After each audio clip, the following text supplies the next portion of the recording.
বিসমিল্লাহির রহমানির রহিম।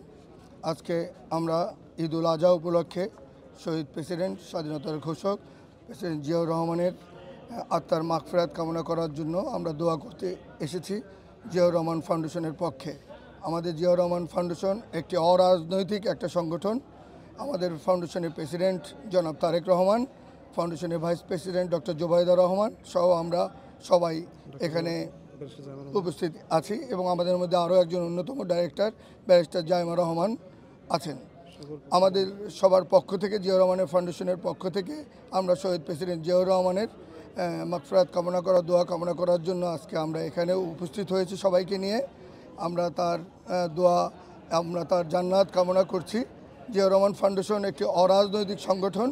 আমরা বাংলাদেশের যখন যেখানে বিপদে আপদে আমরা ঝাঁপিয়ে পড়ি, আমরা যে কোনো রকমের ন্যাচারাল ডিজাস্টার, যে কোনো রকমের সমস্যা, আমরা উইন্টার, আমরা সব কিছুতে, আমরা করোনায়, সব প্রবলেমে আমরা বৃক্ষরোপণ, আমরা সব কাজগুলো, বন্যা, প্রতিটা কাজে আমরা একদম অরাজনৈতিকভাবে আই রিপিট, আমরা কোনো রাজনৈতিক ইচ্ছা নিয়ে আমরা এই কাজটা করি না।